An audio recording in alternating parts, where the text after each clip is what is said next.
Segundo livro dos Reis, capítulo 18, nós vamos ler do versículo de número 1 até o versículo 7.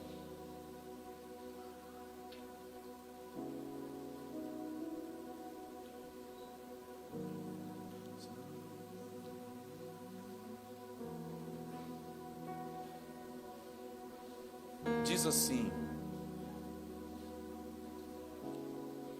E sucedeu que no terceiro ano de Oséias, filho de Elá, rei de Israel, começou a reinar Ezequias, filho de Acás, rei de Judá.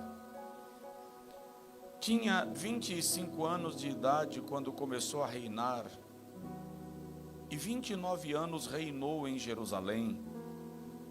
E era o nome da sua mãe Abi, filha de Zacarias. E fez o que era reto aos olhos do Senhor, conforme tudo o que fizera Davi, seu pai.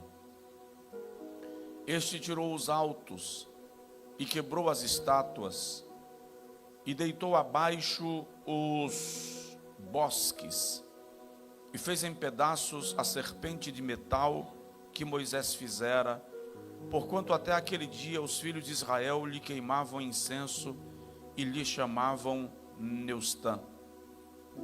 No Senhor Deus de Israel confiou, de maneira que depois dele não houve seu semelhante entre todos os reis de Judá, nem entre os que foram antes dele. Porque se achegou ao Senhor, não se apartou de após ele e guardou os mandamentos que o Senhor Deus tinha dado a Moisés. Assim foi o Senhor com ele. Para onde quer que saía, se conduzia com prudência, e se revoltou contra o rei da Assíria e não o serviu. Diga amém. Dá uma olhada na pessoa que está do seu lado e diga para ele: firmados no legado. Agora diga comigo: Senhor Jesus, fala comigo. Amém. Podem sentar, meus amados. Meus irmãos, o tema desta celebração de 101 anos é firmados no legado, avançando na promessa. Quando eu orei acerca desse tema, o Senhor trouxe ao meu coração ontem falar sobre promessa. E ontem nós falamos sobre 4 promessas e uma certeza. Quais promessas? Jesus salva, Jesus cura, Jesus batiza com o Espírito Santo, Jesus vai voltar. Qual é a certeza? Jesus Cristo é o mesmo, ontem, hoje e eternamente. Para esta manhã, o Senhor gerou no meu coração o desejo de falar sobre legado. Como construir um legado? Como estabelecer um legado? Detalhe é que legado é diferença de herança. Legado é um castelo, herança é um casebre. Quando você fala de legado, você está falando de algo que tem uma conotação mais espiritual do que material, ainda que se manifeste de forma material por aquilo que foi construído ao longo do tempo e da história. Exemplo: quem foi usado por Deus para estabelecer esta igreja há 101 anos atrás, construiu um legado. Quando um pastor se dispõe a assumir uma igreja, e ao longo dos anos surgem oportunidades de mudar para igrejas maiores, campos mais amplos e promissores. Que pastor não gostaria de pastorear uma igreja mais estruturada, mais ampla? Sem falar que ele olha para os filhos e diz: preciso pensar num ambiente que dê aos meus filhos oportunidades mais amplas, mais vastas. Mas ele decide permanecer ali, já há quase 45 anos, em função do que Deus gerou no seu coração acerca de um povo, acerca de um lugar e acerca de um projeto. Isto é legado. Isto é legado. Vou falar algo aqui que é da intimidade da família. Me permitam quebrar um pouco do protocolo. O Renan, que é neto do pastor Pedro, me disse que o pastor Pedro estava esperando só uma palavra de para dizer assim: venha para o aniversário da igreja. Ele só precisava de uma palavrinha de apoio, do tipo assim: vem, pai, vem, vô. E ele teria vindo. Ele está cuidando da saúde e requer que esse cuidado seja detalhista. Mas quando você constrói legado, se você não tomar cuidado, você esquece até de você mesmo, em função do legado que foi construído. Isto é legado.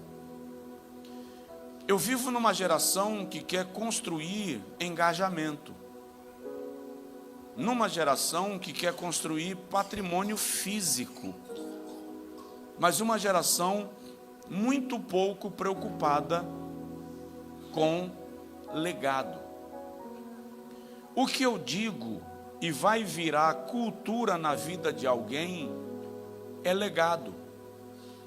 O que eu faço e vai ser reproduzido no comportamento de alguém é legado. O que eu construo e permanecerá mesmo quando eu não estiver mais aqui é legado. E é disto que nós estamos falando. E um detalhe importante: eu fui uma certa feita pregar numa igreja. Foi uma igreja que nós recebemos para se tornar parte do nosso campo e do nosso ministério. Então era uma igreja já de 8 anos. Um pastor foi estabelecido lá pelo pastor que nos entregou, que nos passou a responsabilidade sobre a igreja. Ele designou o seu vice ou co-pastor que continuasse. Me pediu, que era uma forma de gratidão, porque aquele pastor lhe havia auxiliado durante todo aquele tempo. E eu fui para o aniversário de 8 anos daquela igreja. E depois do culto, quando chegamos numa sala onde tinha um bolo para partir, em cima do bolo estava escrito lá: 2 anos. Mas eu sei que a igreja tinha 8. E eu perguntei para ele: por que tem aqui 2 anos e não 8? Ele disse: é que é o tempo que eu assumi a igreja. Eu perguntei: mas nós estamos comemorando os anos do seu pastoreio ou o aniversário da igreja? O aniversário da igreja. Eu disse: deixa eu ver se eu entendi. Você está querendo anular os 6 anos anteriores que aquele pastor pastoreou aqui e fazer da história da igreja a sua história?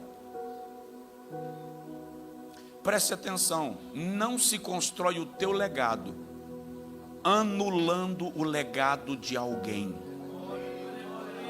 Quando você usurpa o legado de outro para construir o teu, você está construindo o teu legado sobre caixas de tomate, sobre pallets. Ele não tem fundamentação, não tem resistência. A sua história não precisa ser construída desonrando a história de outra pessoa. Muito pelo contrário. E é isto que nós observamos no texto que nós lemos. Se a sua Bíblia estiver aberta, deixa eu lhe explicar um pouquinho 2 Reis capítulo 18, para o irmão entender o cenário, o contexto no qual Ezequias reinou. Era um cenário bastante conturbado. Nos dias que Ezequias reinou, o grande império do mundo era o império da Assíria. O rei, governo, imperador da Síria se chamava Sargão II, um homem poderoso e cruel na sua história. A própria Síria era um império cruel.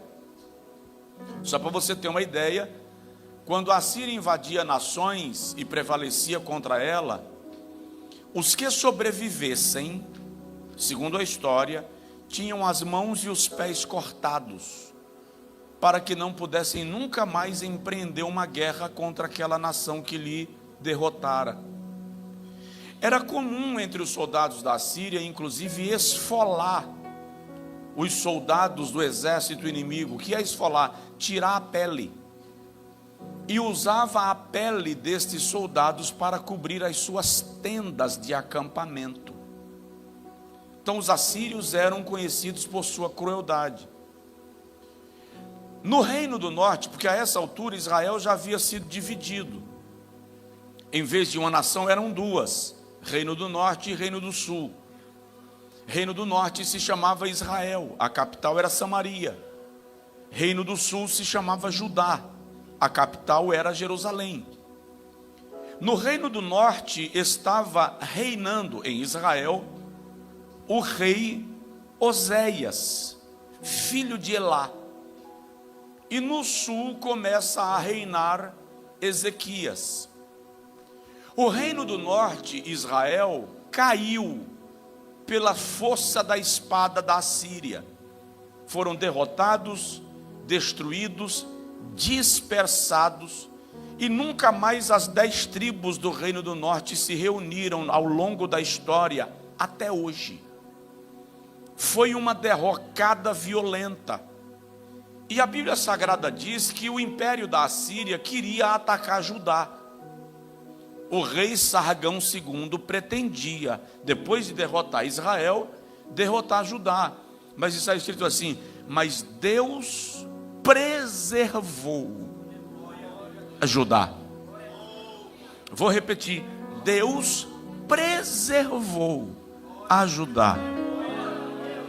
Dá um toque na pessoa do seu lado e diz para ele assim: se Deus não permitir, ninguém te toca.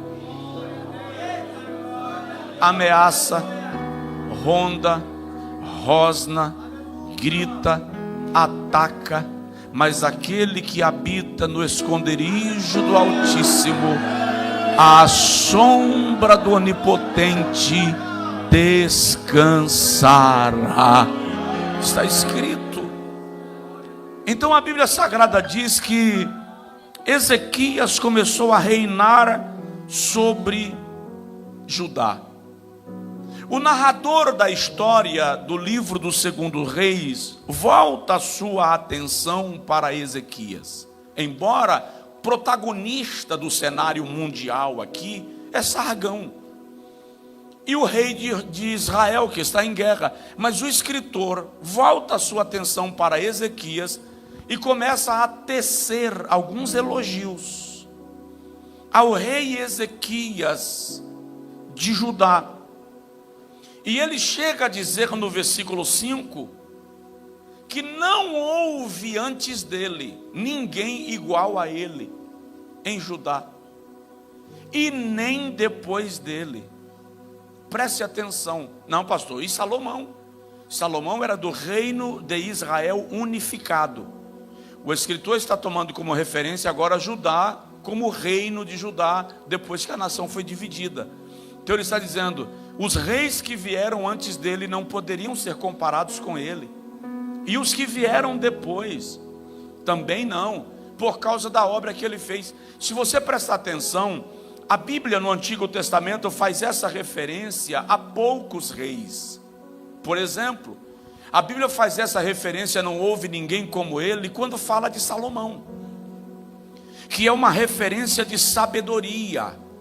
Então a Bíblia diz que antes dele não houve, depois dele não haveria homem tão sábio quanto.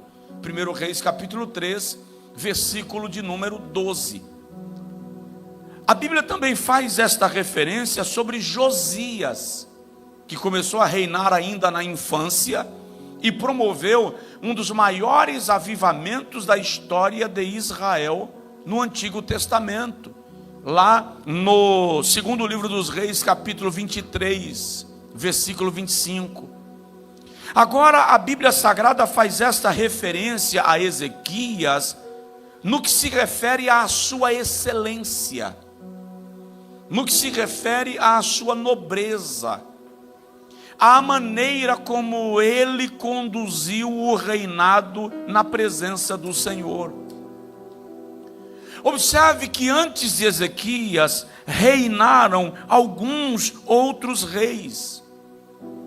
E acerca de todos os reis anteriores, a Bíblia coloca um porém. Exemplo, Jotão. A Bíblia diz que Jotão prosperou e honrou ao Senhor, mas não removeu os altares da idolatria.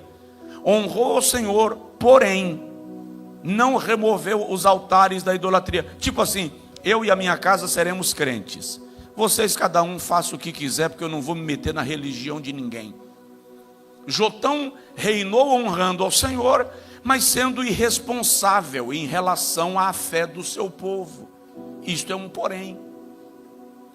A Bíblia faz uma outra menção a um rei anterior a Ezequias, que é o rei Acás, seu pai. Acás é considerado, se não o pior, um dos piores reis de Judá. Era pai de Ezequias. Vou repetir. Acás era pai de Ezequias. Agora presta atenção.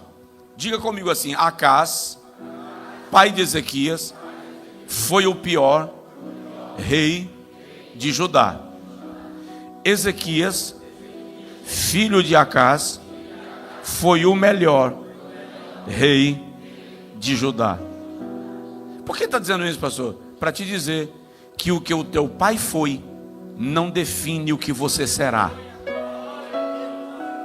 O que o teu pai foi não define o que você será. Porque tem muita gente que diz assim: meu pai foi alcoólatra, minha mãe foi prostituta, meu pai foi ladrão, meu pai foi macumbeiro. Então a minha vida, a sua vida não está condicionada àquilo que os seus ancestrais, sem conhecerem a Deus, foram. Deus pode mudar a sua história. Deus pode operar de maneira maravilhosa na sua vida. Preste atenção. Um pai pode deixar para os seus filhos herança, riqueza, casas, fazendas, mas se aproximar do altar é você quem decide fazer.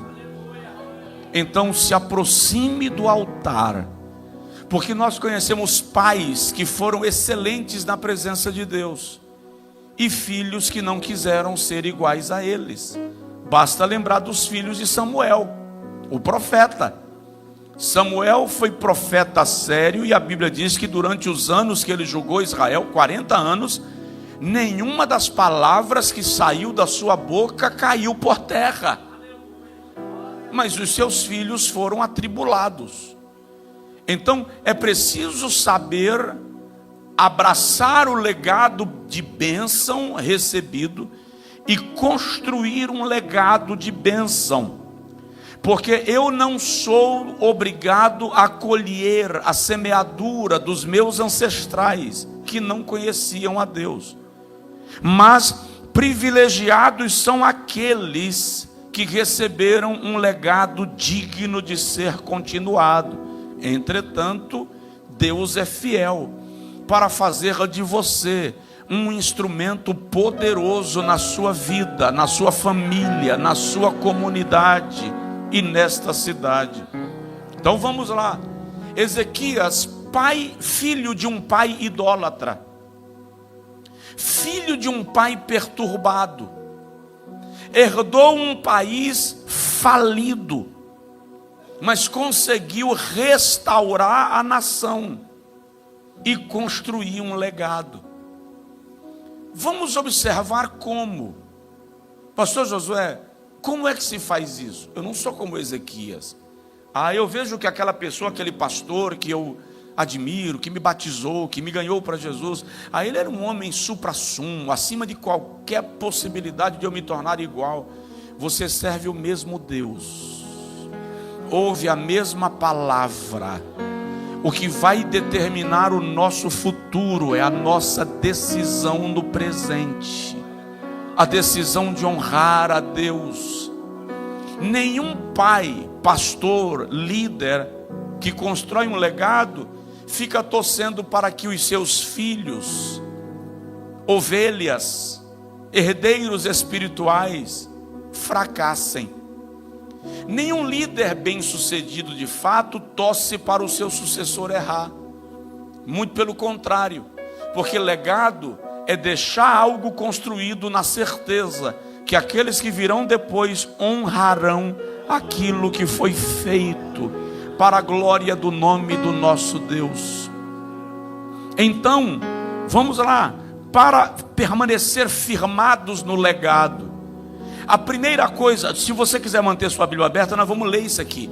A primeira coisa que você precisa fazer é: cuide da sua adoração. Cuide da sua adoração. A adoração é o centro da prática cristã. A adoração é a base da experiência cristã. Se nós lermos o segundo livro das Crônicas, capítulo 29, a história é a mesma. A história é a mesma. O segundo livro das Crônicas, capítulo 29, é a mesma história de 2 Reis, capítulo 18. A diferença é que você tem no primeiro e segundo livro dos Reis, um cronista, um historiador, escrevendo a história mais próximo dos acontecimentos. Já o livro das Crônicas foi escrito depois do cativeiro babilônico, que era uma forma de fazer com que os sobreviventes do cativeiro soubessem a sua história. É o que a gente faz hoje na escola, estudando a história do Brasil. Então o livro das Crônicas foi escrito muito tempo depois, para informar aos sobreviventes do cativeiro de Babilônia como foi a sua história, como a sua história foi construída. A narrativa é a mesma. Agora veja 2 Crônicas 29, 2 e 3. E fez o que era reto aos olhos do Senhor. Quem? Ezequias, conforme tudo quanto fizera Davi, seu pai. Ele, no primeiro ano do seu reinado, em que ano? Em que ano? No primeiro ano do seu reinado, no mês primeiro. Em que mês? Mês primeiro. Abriu as portas da casa do Senhor e as reparou. Preste atenção. No primeiro ano, no primeiro mês. Sabe o que isso significa? Prioridade. O primeiro ato governamental de Ezequias foi restaurar a adoração. O primeiro ato do governo de Ezequias foi trazer Deus de volta para a sede do seu reinado. Aleluia! Ele restaura a adoração. E o que é adoração? Literalmente prostrar-se e reconhecer, prostrar-se e oferecer presentes. Adoração é ato de reverência, adoração é ato de honra, adoração é ato de reconhecimento ao único digno de receber toda honra, toda glória, toda exaltação para sempre. Provoque o irmão do seu lado e fala com ele assim: você é um adorador. Você é um adorador. Como assim, pastor? Como é que eu sou adorador? Eu não sei nem cantar, não sei nem para onde vai. E quem te disse que a adoração está atrelada a cantar? Muita gente canta e não adora. Adoração não se resume a cântico. Para começar, a tua existência adora. O teu piscar de olhos adora. O teu ato natural e espontâneo de respirar adora. As tuas batidas do coração adoram. Aleluia. Só quem é pai vai entender o que eu vou falar agora. Pai ou mãe, claro. Todo pai ou mãe levanta de madrugada para ir olhar o filho na cama, a filha, para saber se está bem, se está coberto, se não está com frio, se não tem um pernilongo lá. E interessante é que eles crescem e a gente continua tratando eles como se fossem pequenos. Aí você chega do lado da cama e fica olhando para o teu filho, para a tua filha, admirando a simples respiração, admirando o simples fato de eles se mexerem na cama e de vez em quando jogarem os pés para fora da cama. E você diz assim: como eu amo, como eu quero. Um dia eu falei com meu filho: você só vai entender o meu amor por você no dia que você for o pai. Semana passada ele me escreveu e disse: pai, agora eu sei quanto o Senhor me ama, porque eu olho para o meu menino, e aí ele falou o nome, eu olho para o Arthur, e é um amor que chega a dói. Disse, exatamente. O simples fato de estar ali te alegra. Não precisa te beijar, não precisa te abraçar, nem está te percebendo, porque está dormindo, mas você está se alegrando. Deus olha para você e diz assim: meu filho, minha filha. Ele é adorado no simples fato de você estar ali. Deus está sendo adorado. Restaure a adoração na sua vida. Tenha consciência de quem você é. Esta igreja foi construída sobre adoração. E preste atenção: como é que se adora? Olha 2 Crônicas 29, versículo 4. Primeira coisa que Ezequias faz: restaurou o sacerdócio, trouxe os sacerdotes e os levitas e os ajuntou na praça oriental. Não há adoração sem sacerdócio. O sacerdócio precisa ser restaurado. Muitas vezes o sacerdócio no templo está bem, mas o sacerdócio em casa está trincado. Muitas vezes a esposa não honra o marido não honra a esposa, os filhos não honram os pais não cuidam dos filhos com amor e desvelo. Quando isso acontece, o sacerdócio está trincado.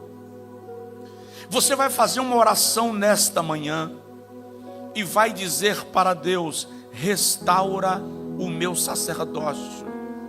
Você vai dizer para Deus: restaura a minha arca. Tem pessoas aqui que precisam de um milagre no seu sacerdócio. Precisa da sua mulher e dos seus filhos consigo, na casa do Senhor. Diga isso para Deus agora: eu quero o sacerdócio lá em casa restaurado, em nome de Jesus. Além de restaurar o sacerdócio, versículo 5: e disse-lhes: ouvi-me, ó levitas, santificai-vos agora, e santificai a casa do Senhor, Deus de vossos pais, e tirai do santuário a imundícia. Se você vai restaurar a adoração, é preciso purificar o santuário. Analise na sua vida o que está sujo. Analise na sua vida o que está fora de ordem. E diga para Deus: limpa-me, lava-me. Olha o salmista: purifica-me e me tornarei puro, mais branco do que a neve. O Senhor quer restaurar a pureza de nossa alma, restaurar a nossa santidade, o nosso anseio pela sua presença. O pilar do legado, o primeiro pilar de um legado é a adoração. E não há adoração sem sacerdócio. E não há sacerdócio sem purificação. O Senhor quer nos santificar para Ele. O Senhor quer mudar a nossa vida. E mais, versículo 10: renovou a aliança. Presta atenção, se você vai investir em adoração, renove a sua aliança com Deus. Quanta gente que está na igreja pelo hábito, mas a aliança envelheceu e não passa por polimento há quanto tempo? Não renova.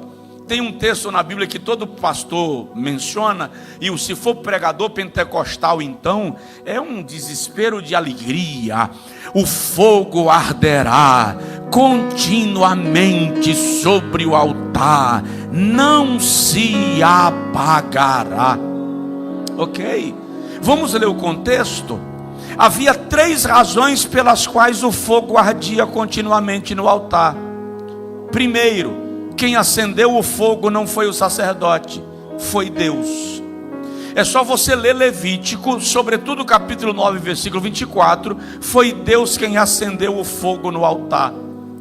Não é pregador quem acende fogo, não é pastor quem acende fogo, é o Senhor. É o Senhor. É Ele quem faz o fogo acender. Agora preste atenção, quem mantém o fogo aceso é você. Então, para isto, todos os dias pela manhã, o sacerdote entrava no lugar santo, tirava as cinzas do fogo de ontem e colocava lenha nova. Quanta gente na igreja vivendo das cinzas do fogo de ontem. Antigamente eu profetizava, antigamente eu evangelizava, antigamente Deus me usava. Antes de chegar esse obreiro na minha congregação, eu fazia tudo. E fica pendurado na cinza do fogo de ontem. Dá um toque assim no vizinho, fala com ele: tira a cinza, tira a cinza, coloca lenha nova. Aleluia! Coloca lenha nova para o fogo permanecer aceso. E um outro detalhe, a terceira razão pela qual o fogo permanecia aceso, é que o sacerdote não entrava no santuário na mesma condição que ele passou o dia ou a noite. Ele primeiro se purificava, se lavava com água limpa. Não entendi, pastor, se lavar com água limpa? E alguém se lava com água suja? Presta atenção, era deserto. Não era a cidade de Viana, cercada pelos lagos. Era deserto. A água era usada e reutilizada. O que está dizendo é que a água que purificava o sacerdote não poderia ter sido usada antes para nenhum outro ato. Primeiro era usada na purificação do sacerdote. Então, se você quer firmar um legado, comece pela adoração. Volte a adorar. Tire a murmuração. Se livra da fofoca. Se livra de vida alheia. Se concentra em adorar a Deus. Se concentra em exaltar a Deus. A sua vida é uma vida de adoração. Jesus diz assim: o Pai procura verdadeiros adoradores que o adorem em espírito e em verdade. É por isso que o compositor escreveu assim, ó: eu te louvarei, Senhor, de todo o meu coração. Eu te louvarei,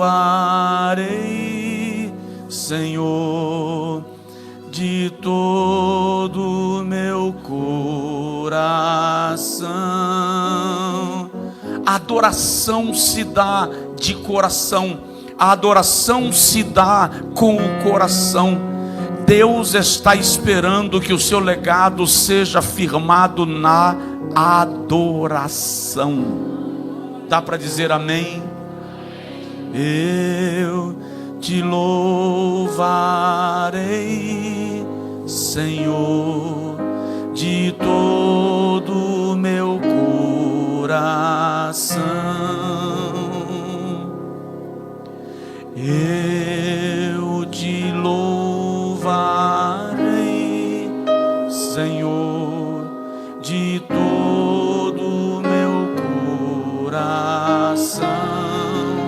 diz: na presença dos deuses a ti cantarei louvores.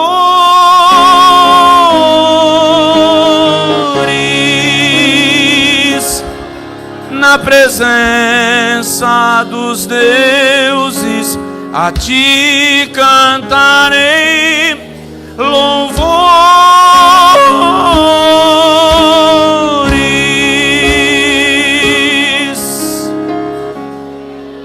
Adorando. Segundo lugar que é pilar do teu legado. Trate da história da sua família. Se você quer estar firmado no legado, não cuide só de você. Analise, cuide e trate da história da sua família. Cada um por si, Deus por todos. Quando o assunto é família, não. Vamos analisar o texto. Olha o versículo 3. 2 Reis capítulo 18, versículo 3. E fez o que era reto aos olhos do Senhor, conforme tudo que fizera Davi, seu pai. Sua Bíblia está aberta? Leia comigo o versículo 1, por favor. Olha o que diz, ó. E sucedeu que no terceiro ano de Oséias, filho de Elá, rei de Israel, começou a reinar Ezequias, filho de, melhora um pouquinho, filho de Acaz. Ele é filho de quem? Aí no versículo 3 diz assim: e fez o que era reto aos olhos do Senhor, conforme tudo quanto fizera quem? E quem é Davi aqui? Seu pai. Mas o versículo 1 não diz que ele é filho de Acaz? Porque aqui embaixo diz: te vi llegar con sal en la piel y un mensaje sin enviar. Yo sabía que eras tu bebé. Tu risa me pegó como ola en el muelle y en mi pecho quedó tu nombre girando fuerte. Dime si te vas o te quedas aquí, que yo ya no sé vivir sin ti. Si me miras así, se me rompe la fe. Yo caigo otra vez. Brisa en tu boca, brisa en tu boca. Me deja loco cuando me tocas. Brisa en tu boca, brisa en tu boca. Me dice nada y me provoca. I almost said it on the way back home, but the words got stuck in my throat. You looked at me like nothing was wrong, so I let it go. We laughed about some random thing, like we were slowly fading out. Funny how we both can feel it, but never talk it out. It's always easier pretending than watching something end. We keep the peace in silence, like it's a better friend. I almost said it, but I didn't. Now it's hanging in the air. We act like nothing's different, but it's everywhere. I almost said it.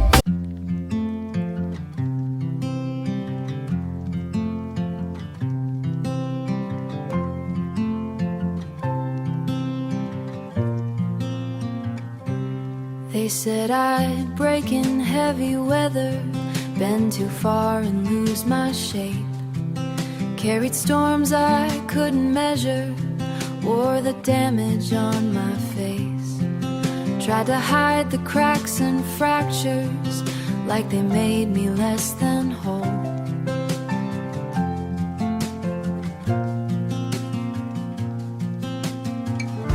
But every line just traced the map of everywhere I've grown. I was waiting for us.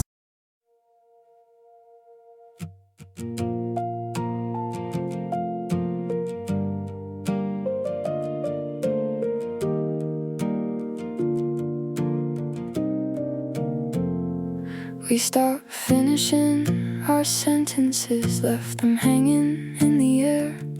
Used to talk till morning came. Now there's nothing there. We kept trying out a habit, not because it felt the same. Two good hearts just slowly walking out of place. No explosions, no blame to assign. Just a quiet change over time.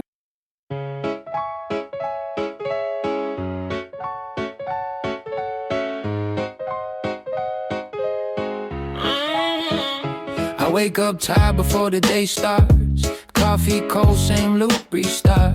Everybody moving like they got a map. I'm just trying not to collapse. Notifications feel like pressure. Even silence got weight now. Smiling just to look better while I'm falling through the crowd. They say you're doing fine, just keep it up. But they don't see what it costs. If this is what it takes to win, I think I'm already lost. I got a burnout halo glowing under broken sleep.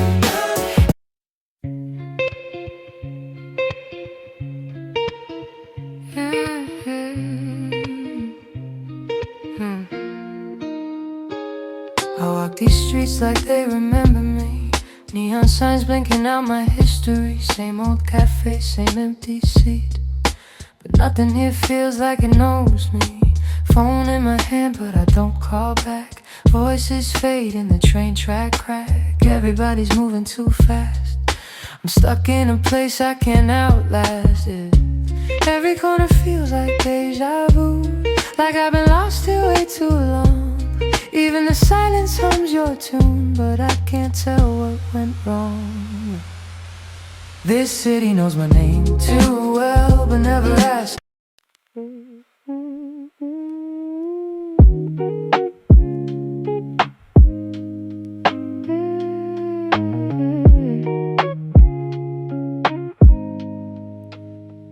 I was broke with a dream in the ballroom. Now I'm paid, but I barely got space to move. Numbers climbing like they got a life of their own. Funny how it feels quieter when you're known. Used to pray for a check just to pay my dues. Now I'm checking my soul, got less to lose. Every dollar got a story I can't erase. Every win got a shadow I gotta face. I bought time, but I sold my nights. Chased the glow, now I miss the light. What's the worth if I lose my name in the balance sheet again? What's the cost? You want a house with quiet mornings. I want airports and open sky. We talk like we're still alive, but I see it drifting in your eyes. Same love, different direction. Same truth, different design. We hold on out of connection, but we're not on the same line. Nobody's wrong, nobody's lying. Just two hearts not syncing right. We'll have to cover the timing of saying goodbye tonight. We're going in different directions. Your sunrise hits while I'm still awake. Different clocks, same ache. I trace your name on a fogged up screen, like it might close the space between. Late night calls with a fragile line. Your laugh arrives just out of time. We talk like we're in the same room still. Even silence feels too real. Every mile says not enough, but my heart don't count like that. Love flies farther than the miles, through the dark, across the time. Every second draws the line. Back to you, back to you. Even worlds we can align. I post a pic like I'm alright. Perfect light, perfect fake smile, but my room still feels too quiet. When the screen goes black at night, people say I look so fine, like they know what's on my mind. Double tap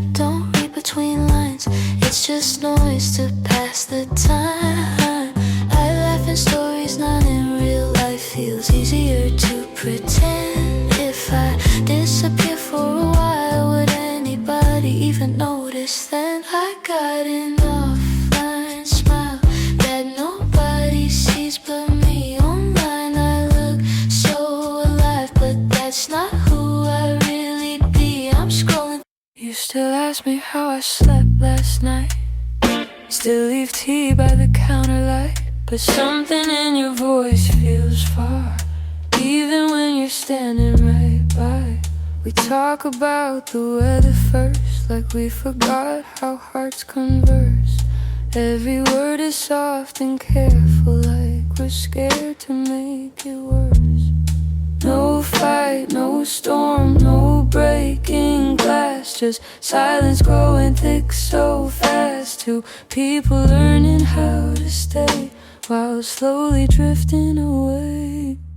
We're quietly falling apart. No thunder, no visible scars, just love turning into habit. And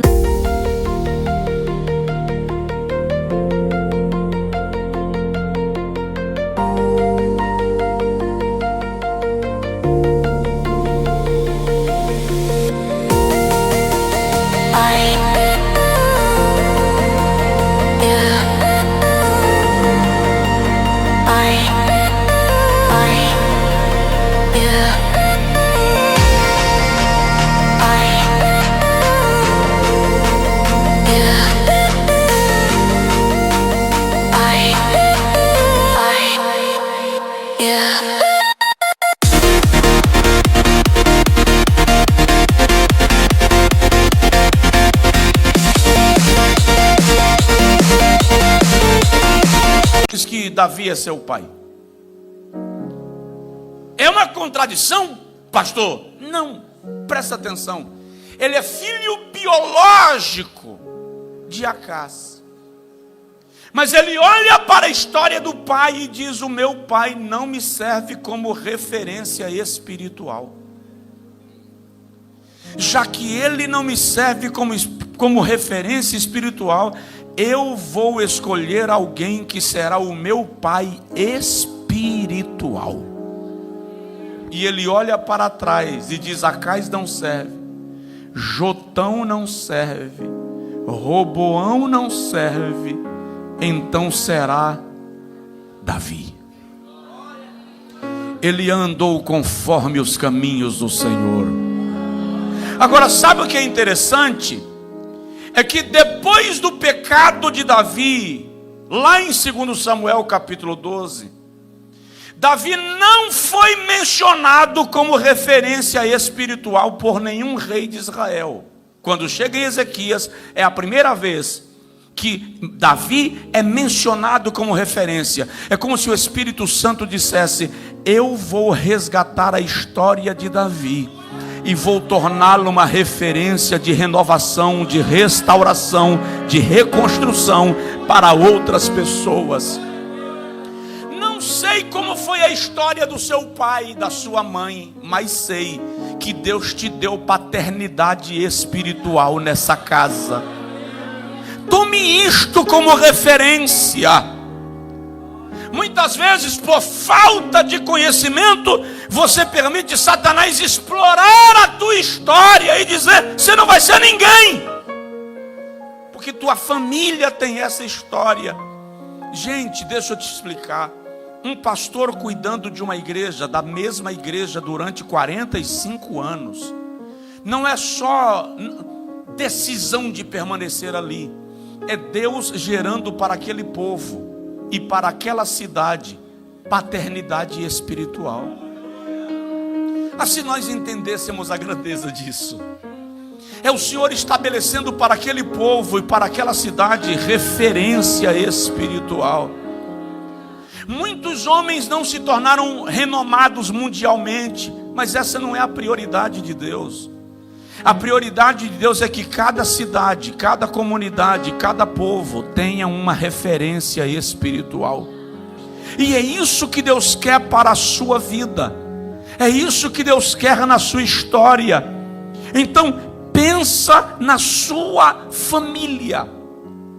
O que eu estou construindo de legado para os meus filhos? Que referência espiritual eu sou para minha mulher?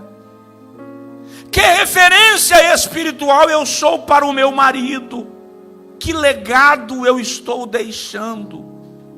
Por exemplo, quando eu penso no meu avô paterno, eu me lembro da sua paciência. Quando eu penso na minha avó paterna, eu me lembro da sua vida de oração. Quando eu penso na minha avó materna, eu me lembro da sua generosidade. Quando penso no meu avô paterno, que não era evangélico, não era cristão, meu avô aceitou a Jesus, meu avô materno aceitou a Jesus 5 minutos antes de morrer. Teve uma vida relativamente conturbada e algumas práticas seriamente questionáveis. Mas eu aprendi lições de ministério com o meu avô incrédulo. Lições incríveis. Exemplo, vou dar uma. Ele estava um dia tirando leite da vaca na fazenda, e eu me aproximei da vaca e dei um tapa na vaca. Quando eu bati na vaca, ele não falou nada. Ele tirou a cordinha que prendia os pés da vaca, soltou a cauda da vaca e tirou ela do lugar onde tirava leite. Aí eu perguntei para ele: por que o senhor soltou a vaca? Ele fez assim: acabar daí que você bate na bichinha e depois quer tomar o leite dela. Meu avô me ensinou que você não cuida de ovelha batendo. Que se você quiser que ovelha dê leite, você precisa cuidar. São princípios, são valores e outras lições que ele me deu na vida. Pense na sua família. Que legado você está construindo para os seus filhos? Eu sei que filho muitas vezes cansa.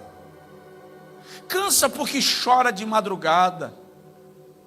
Cansa porque pede até te vencer pelo cansaço. E se for menina, então. Quem tem filho e filha sabe que menino, quando você diz não, ele faz um bico, faz uma tromba, passa lá para o fundo da casa, a depender do tamanho, quer bater a porta do quarto, que é para bancar o poderoso. Menina não. Menina fica dizendo: por quê? Você não quer pensar de novo? A minha filha chegou para mim semana passada e falou assim: papai, eu não estou querendo lhe vencer pelo cansaço, mas não dava para o senhor pensar de novo naquela resposta? Eu disse: mas Catarina, eu já te falei 5 vezes. Eu disse: minha filha, eu não dou a mesma resposta para uma pessoa mais do que 2 vezes. A terceira é meu limite. Eu já te disse 5 vezes. Entende? Mas a questão aqui é: que legado você está construindo para eles? Aí na 6ª vez eu disse: senta aqui, eu vou te explicar por que não. Aí eu dei todo o cenário do porquê não. Ela disse: mas já que a sua preocupação é comigo, por que você não vai junto? Entende? Filhos. Mas a questão é: que tipo de legado tu estás construindo para a tua casa? Eu vou dizer algo aqui que eu sei que é da parte de Deus. Não deixe o diabo destruir os seus filhos. Não deixe o diabo prevalecer contra a sua casa. Isso é legado. Diga comigo: Senhor, a minha família estará comigo na arca. Diga: Senhor, eu não abro mão da minha casa comigo na arca. Ei, magai louva, suire baramantura madabadagai. Terceiro lugar, eu preciso agilizar para terminar. É porque eu vou falando e vai fluindo e a minha alma vai se deliciando. E aí, se eu não tomar cuidado, o horário me engole, né? Aleluia. Te mandaganamai o suire bagai lagast.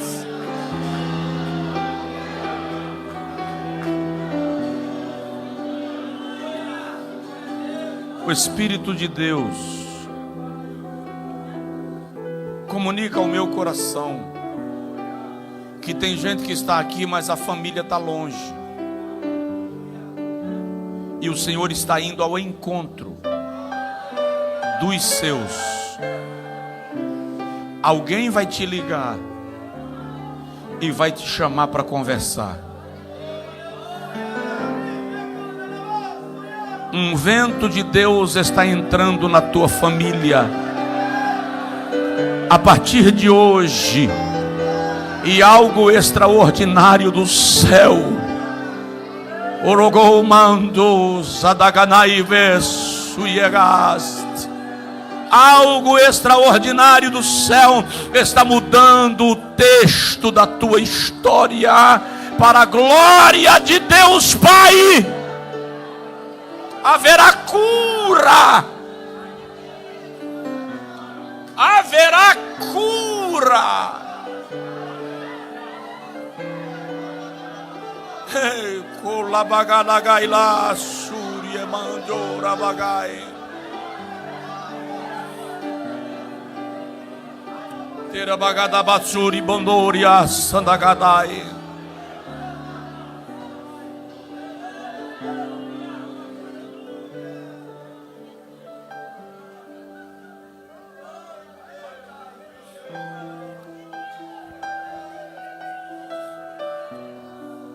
Terminar, né?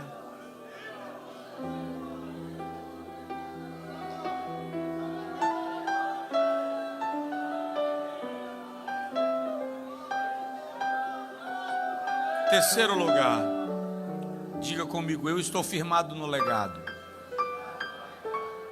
Primeiro pilar desse legado é a adoração. O segundo pilar desse legado é cuidar da situação da sua família. Terceiro pilar desse legado: retire de casa o que não presta. Destrua Neustan. Outro dia eu disse na igreja onde pastoreio: quando vocês chegarem em casa hoje, decidam fazer uma faxina. Vai mexendo, porque você vai entulhando tanta coisa. Você ganha presente, você recebe, você compra, e você às vezes nem observa. É por isso que há quem diga que você só sabe o que tem no dia que você resolve fazer uma mudança que não cabe no caminhão. Então, de vez em quando, dá uma varrida geral, tira tudo do guarda-roupa e vai olhando coisas que não fazem mais parte do tempo que você está vivendo. Tem presente, querido, que você precisa analisar muito quem deu, com que intenção deu. Você tem que ser criterioso. É sua casa. O ambiente da sua casa tem que ser limpo. Pode não ter móveis, você sentar no chão, mas é melhor sentar no chão numa casa purificada do que sentar num sofá maldito. O versículo de número 4 diz que Ezequias tirou os altos, quebrou as estátuas, derribou todos os bosques, que eram bosques de idolatria, tá? E fez em pedaços a serpente de metal que Moisés fizera. Aquela serpente que foi erguida para que a praga de serpente cessasse. Depois da morte de Moisés, depois da entrada na terra prometida, virou ídolo. Incrível como coisas que foram postas por Deus na nossa vida para um tempo e um propósito, nós podemos vir a sacramentar. A serpente virou o ídolo. Aquilo que foi bênção virou maldição na vida de Israel. E Ezequias saiu quebrando tudo. Virou objeto sagrado. É um cuidado que nós precisamos ter para não termos em casa o que não é bênção. Lembro-me, Benihim conta de uma certa feita que ele foi convidado por um pastor para pregar numa conferência. E no meio da conferência o pastor falou com ele: eu gostaria que você fosse na casa de uma moça da nossa igreja que ela está possessa de demônios.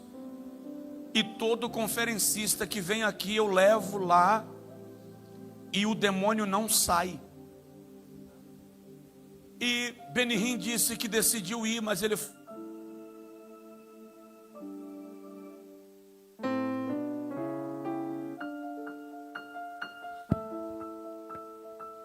que lhe fizesse compreender qual era o segredo, porque aquele espírito, aquela entidade não saía.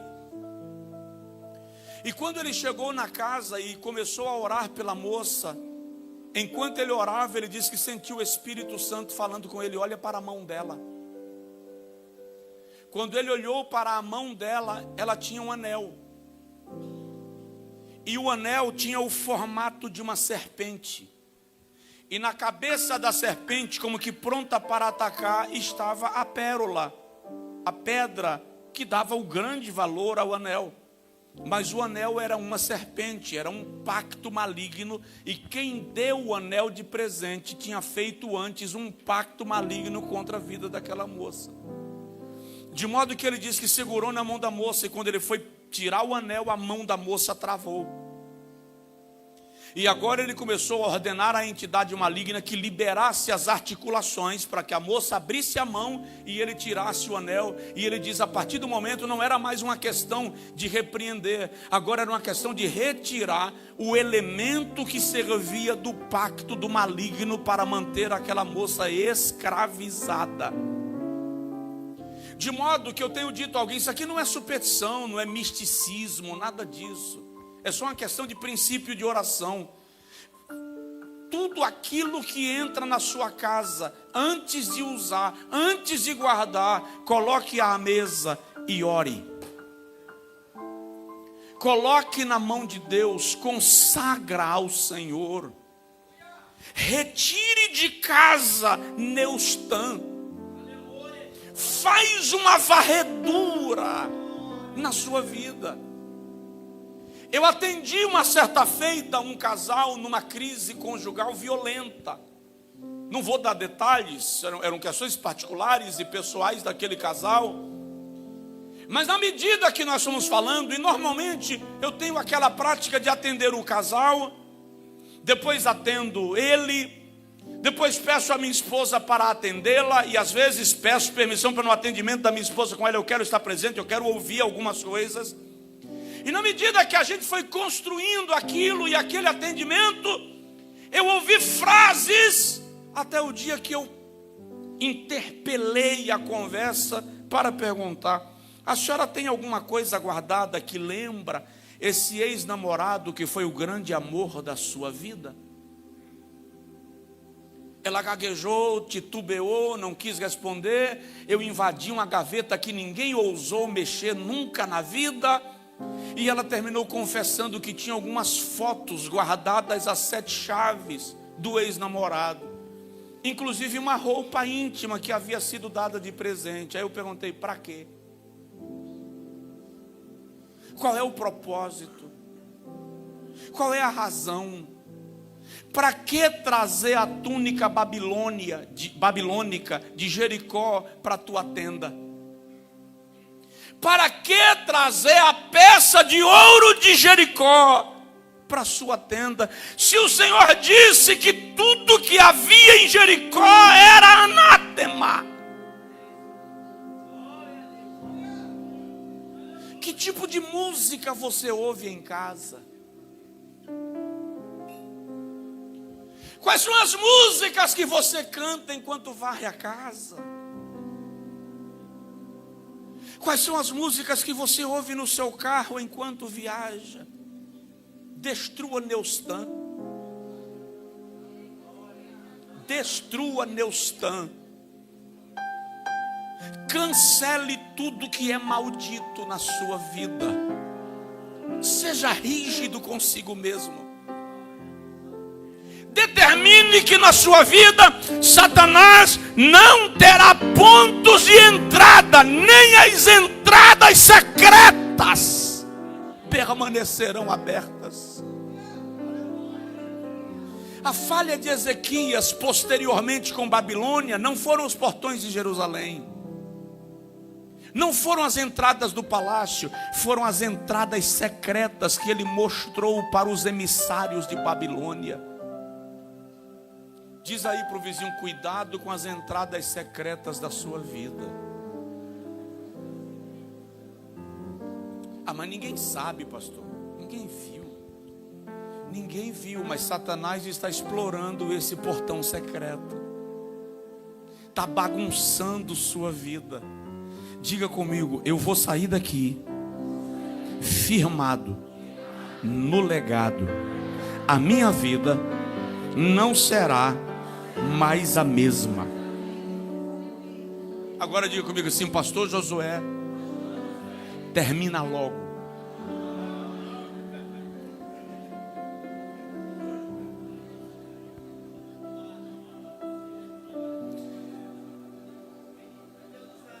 O detalhe é que eu sei que Deus está falando com gente aqui. Faz uma inspeção, faça uma inspeção. Faça um diagnóstico da sua vida, faça. Vai destravar. Vai destravar. Quinto lugar, eu não vou longe não, tá? Vai ficar, tem pouca coisa. Quarto lugar, olha o versículo de número 5, diz assim: no Senhor Deus de Israel confiou, de maneira que depois dele não houve seu semelhante entre todos os reis de Judá, nem entre os que foram antes dele. Qual foi a base disso aqui? Confiou em Deus. Confiou em Deus. Confiou em Deus. Eu me lembro de um texto que tem lá em Gênesis 22, quando a Bíblia diz que Abraão e Isaac estavam indo para Moriá. Em dado momento, Isaac pergunta assim: papai, aqui está o fogo, o cutelo e a lenha para o holocausto, mas onde está o cordeiro? Aí a Bíblia diz assim: Abraão, olhando para Isaac, respondeu: Deus provê para si o cordeiro. Como se dissesse: quem se preocupa com o cordeiro não sou eu, meu filho, é o Senhor. Mas o que mais me chama a atenção desse texto, porque a maioria de nós se concentra no Deus proverá, mas o que mais me chama a atenção desse texto é isso aqui, ó: e os dois iam caminhando juntos. Isso aqui para mim é encantador, porque isso aqui revela que Abraão confiava em Deus e Isaac confiava em Abraão.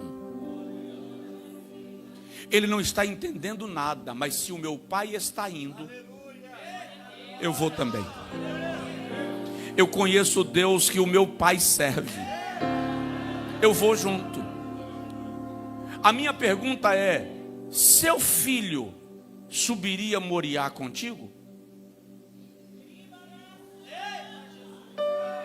E qual é a base da confiança de Isaac em Abraão? A base da confiança de Isaac em Abraão é a confiança de Abraão em Deus. Confia em Deus. Ei, Deus está cuidando até daquilo que você nem lembra mais. Confia. Um dia Jesus disse a Pedro: você vai ficar velho. Aí Antes de Pedro ficar velho, Herodes prendeu a Pedro e a Tiago. Atos 12. E Herodes era miserável. Ele matou Tiago.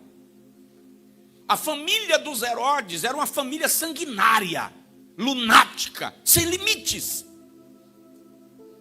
E Herodes disse a Pedro: te mato depois da Páscoa. Aí Pedro deitou e dormiu. Como é que o cara sabe que vai morrer depois da Páscoa e dorme, irmão? Você não consegue dormir com uma fatura de cartão de crédito para pagar segunda-feira. Pedro dormiu. Você viu o irmão contando aqui, Moisés, do pico de ansiedade, transtorno de ansiedade que ele teve, transtorno de pânico. Quando você tem transtorno de ansiedade ou transtorno de pânico, sua vida vira de cabeça para baixo. Não é só não dormir, é não comer ou comer além da conta. Cada um se manifesta de uma forma distinta. Acabou a paz. Pedro dormiu. Mas ele dormiu tanto, que o anjo chegou para ele e disse assim: acorda, Pedro. Aí Pedro acordou, disse: vem. Aí Pedro saiu às pressas, o anjo disse: não, calma, sem correria. Calça sandália. Irmão, para quem vai morrer amanhã, que é que importa a sandália, pelo amor de Deus? Mas quando o anjo diz calça sandália, eu vejo como se Deus dissesse: eu estou cuidando até daquilo que para você não importa mais. Aí Pedro calça a sandália e vai saindo, e o anjo diz: não, Pedro, coloca a capa, é madrugada, está frio lá fora. Deus está cuidando de tudo para você.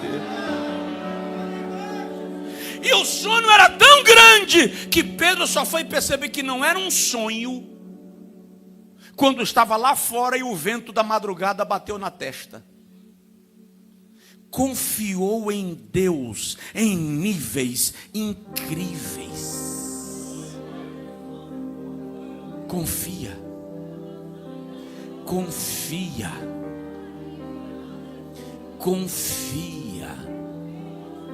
Deus não falha. Você acha que um pastor, ou o pastor que estabeleceu essa igreja 101 anos atrás, desconfiava de Deus? Imagina como era Viana 100 anos atrás, gente. O que tinha aqui?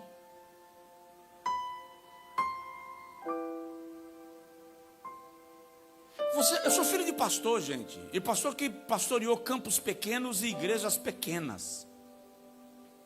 Eu vi muitas vezes chegar a hora do almoço e ter panela no fogo, mas só tinha água dentro.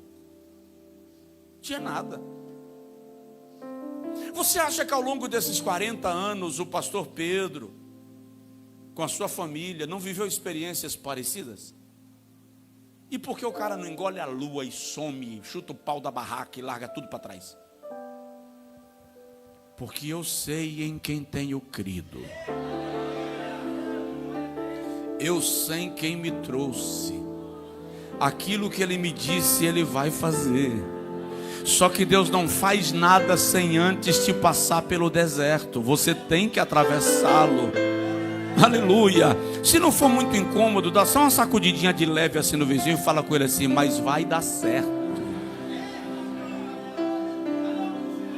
Confia. Penúltimo lugar, firma o legado. Quebra os pactos realizados com maldição. Versículo 7. Assim foi o Senhor com ele para onde quer que saía, e se conduzia com prudência, e se revoltou contra o rei da Síria e não o serviu. Deixa eu te explicar isso aqui para a gente terminar. O rei da Síria fez um pacto com Judá na época de Acaz, pai de Ezequias. Acaz inclusive foi lá, esse episódio, um bocado de cantor, pastor, pregador, ministério de louvor, precisa aprender para os nossos dias. Porque Acaz chegou na Assíria, em Damasco, e viu um altar lindo. Era um altar pagão. para uma divindade pagã. Mas era tão lindo que Acais disse: manda trazer o nosso arquiteto, o nosso desenhista, o nosso projetista. E o desenhista veio de Samaria. E Acais disse assim: desenha, porque eu quero fazer um igual em Samaria para adorar a Deus, mas eu quero um igual, tão bonito quanto esse. E o desenhista desenhou e foi embora, porque Acais disse: quando eu chegar lá, eu quero adorar a Deus num altar igual a esse. O Senhor veio suportando as bizarrices de Acais. Mas quando Acais fez uma cópia de um altar pagão para adorá-lo, o Senhor disse assim: passou do limite. É nesse momento que o Senhor permite que haja a queda, a crise no reinado. Então observe, Samaria foi destruída. E Ezequias sabia: se eu não tomar uma providência, Deus me vai largar de mão. E ele diz para a Síria: não te sirvo mais, não vou manter a aliança que meu pai fez, eu vou temer ao Senhor.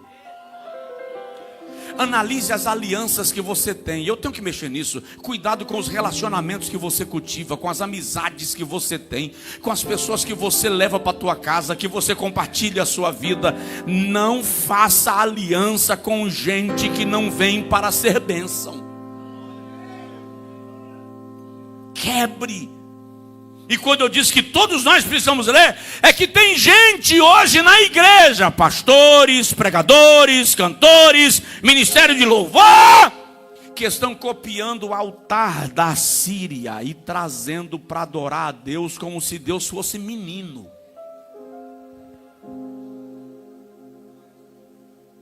Fala assim: Deus não copia, cria.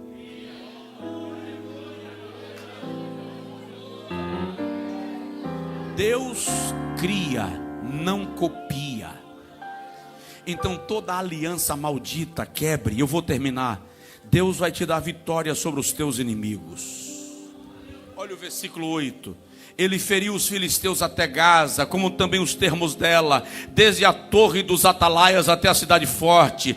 E sucedeu que no 4º ano de Ezequias, que era o 7º ano de Oséias, filho de Elá, rei de Israel, que Salmanasé, rei da Síria, subiu contra Samaria e a cercou. Samaria caiu. O versículo 10 diz: e tomaram Samaria ao fim de 3 anos. Sim, no ano 6º de Ezequias, que era o ano 9º de Oséias, rei de Israel, Samaria foi tomada. E o rei da Síria transportou Israel para a Síria e os fez levar para Ala e para Abô. Versículo 12: porquanto não obedeceram à voz do Senhor seu Deus. Entretanto, se você continuar lendo o capítulo inteiro, a Bíblia diz: mas Deus preservou a Judá. O vizinho caiu, mas Deus preservou Judá. Cita esse texto comigo: 1000 cairão ao teu lado, 10.000 à tua direita, mas tu, repete, mas tu não serás atingido.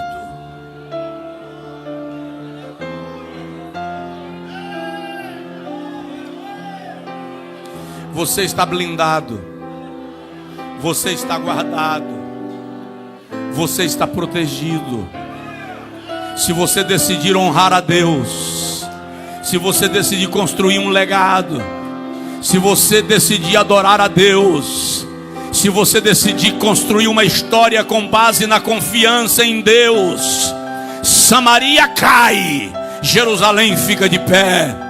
Israel padece, Judá é preservado. Oséias é derrotado, mas Ezequias é preservado. Há um milagre sendo construído para a sua vida. Fica de pé, por favor, quem puder.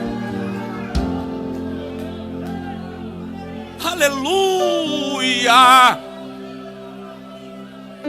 O Senhor está contigo para te ajudar. Estenda a sua mão ao céu e ore agora. Ore com as suas palavras. Mas antes de pedir qualquer coisa, adore. Adore a Deus. Como é que adora, pastor? Diga coisas do seu coração para Deus. Diga aquilo que o seu coração deseja falar com Ele. Teça os maiores elogios da sua confiança em Deus. Diga: Senhor, eu te amo. Senhor, eu te agradeço. Senhor, eu me consagro a Ti. Senhor, a minha vida eu dedico a Ti. Adore, adore, adore. E na medida que você for adorando, você vai sentir vontade de falar em línguas espirituais. Adore então com línguas espirituais. Adore com línguas estranhas. Adore com um coração extremamente entregue. Apenas adore, adore. Erga as mãos se quiser. Coloque a mão no peito se preferir. Ajoelhe se você achar melhor. Eu não vou dizer para deitar porque não dá, mas deixa a sua alma fluir na presença de Deus.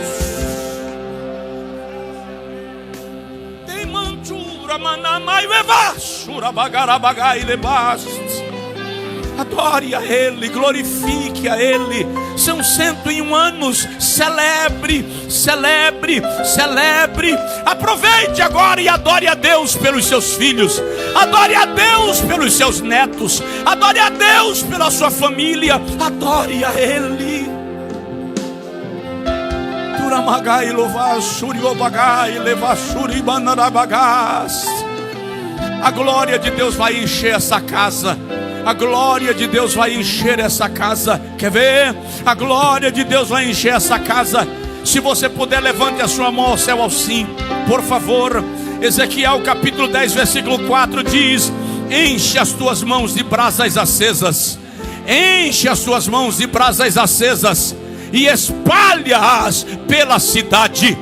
Deus vai incendiar essa cidade através da sua igreja.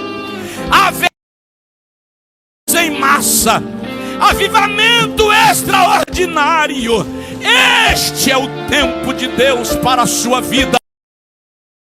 Agora que as suas mãos estão cheias de brasas acesas, não precisa abraçar a pessoa do seu lado. Apenas estenda a mão em direção a ela e diz para o Senhor agora: incendeia a alma do meu irmão, incendeia a alma da minha irmã, incendeia, Espírito de Deus, espalha brasas nesse lugar, espalha brasas nesse lugar, espalha brasas nesse lugar. Arrebata esse povo com línguas espirituais, com renovo, com batismo no Espírito Santo. Receba!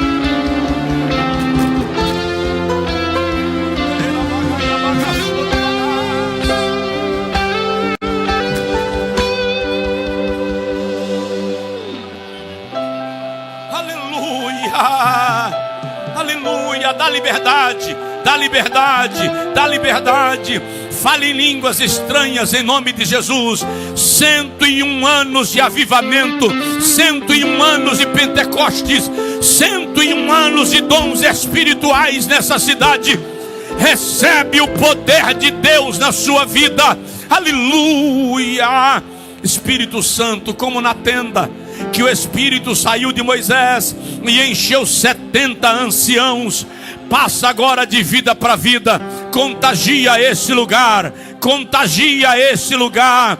Quem ainda não sentiu a presença de Deus, abre o coração e adore a Ele no nome de Jesus.